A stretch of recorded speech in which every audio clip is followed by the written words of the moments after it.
excited today to have a gentleman that I've been working with for a long time, and he's been doing it before I was on the scene. But he was showing everybody how it's supposed to be presented, how the artists are supposed to be presented, how the actors are supposed to be presented, the authors, whoever it was coming from our community or from wherever they came from.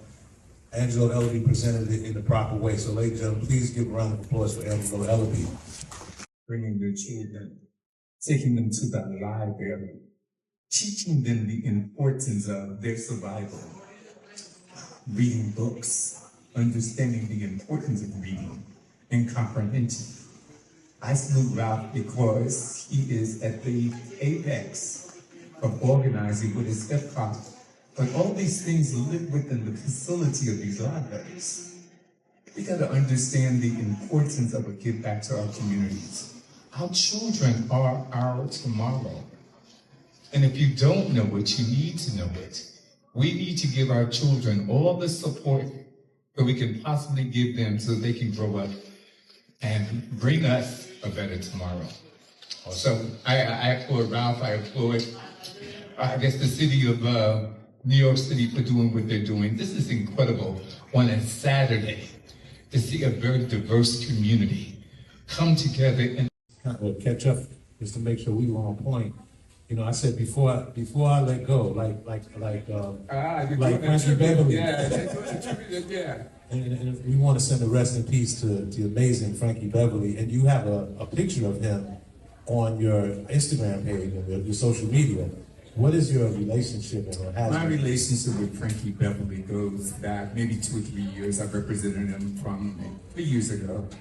And what an incredible, good soul. I mean, this man was, the first time that I met him, I was very impressed.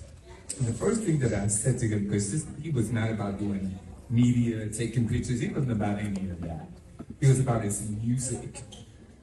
But when I went back to listen to all of his music and I went to meet with him, I said to him, Mr. Beverly, is your music more gospel music than it is soul music?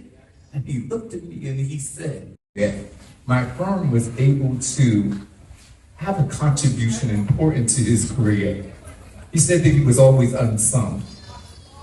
I said, no, Mr. Beverly, you're far from being unsung. But he said, you know what, I never got any awards, I never got this, never got that. And I promised him, sitting on his couch, I will make you this year alone get as many awards as I can get my hands on. And so there was TV One, there was the NAACP awards. I think we must have gave him about 5 or 6 awards.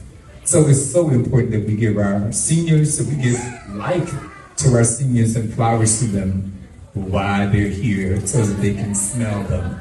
Nobody can smell when you did, you don't smell no flowers at all. So we need to give that back out to all of us. We need to applaud each one for their accomplishments, and indeed, I applaud Frankie Beverly for just, and you're going in the next 2 seconds. I like brewed coffee. It's going to take time. I developed what was a 24-week artist development program. People like Mary J. Blige and Alicia Keys and Genuine and Jodeci all went through these classes. I wanted to make sure that I was going to give a pattern for them to walk in and a path for them to walk in. But these were all the things that my mother, these were the things that my mother taught me. I didn't go to school to learn this. She told me how to sit in the chair. When a lady comes in the room, you get up out the chair. All these things that we think is not important. But people are always watching you, and they are important. That's the judgment of it all. Do you talk about, you know, all of these artists? You just mentioned some multi-platinum artists, but many people don't understand, and I do, I've been around and yourself, is that sometimes to the awareness of what this disease was about and how they needed to learn more about the disease. So yeah, man, the thing for me is that I always wanted a better life for my mother. Always wanted a better life, and I think that's how we all feel about our mothers and our fathers. Yes. And the goal was, she always wanted a house. We had apartments, we rented an apartments in the Florida bid. And I said, Mom, at 16 years old, would you allow me to go to Paris, France? And she looked at me like I had 10 heads. And she said, well, I can't tell you what she said. Because my mother was very vocal, if you understand. She said, well, how you going to get to Paris? Where you going to get money from? I said, I raised the money.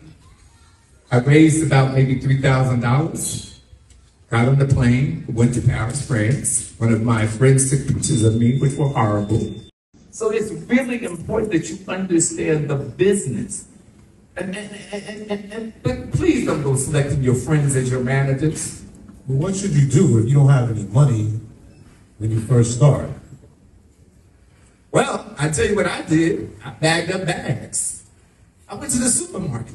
When you're hungry, you want to eat, you got to do what you got to do. So you practice your music. You do what you need to do. But you got to go out here and either put yourself in a circle of people that's going to support you financially, or you go to work. It's okay to go to work. Oh, no, I'm a rapper. Oh, no, no, you're unemployed and you got no damn money. That's what it is. So when you start to raise your money and you start to raise the consciousness of your mind to know that you have to have money in order to go do this. So you take your hard-earned money and then you turn it over to a manager's job. Often, when, especially in hip hop, the communities that some of these artists come from is not the greatest communities. You know, the community sees you starting to get money, they want to get in, they feel like you're getting ready to get out, get away, without, you know, and they want to be, like you said, on the road and all of that kind of stuff. Or, you know, the gangsters want to lean on you and take some money from you. Wow. I've seen that show about 15,000 times. That's why I think it's really important that you become aware of your surroundings. If you take the word friend, you split it in the middle, an end of a friend. That's what I got. I got a friend in Jesus. I don't want no two-legged person walking around telling me they're my friend. You jealous. And you know, jealousy comes in disguises. Demons come in disguises. They come as that friend next door that, you know, y'all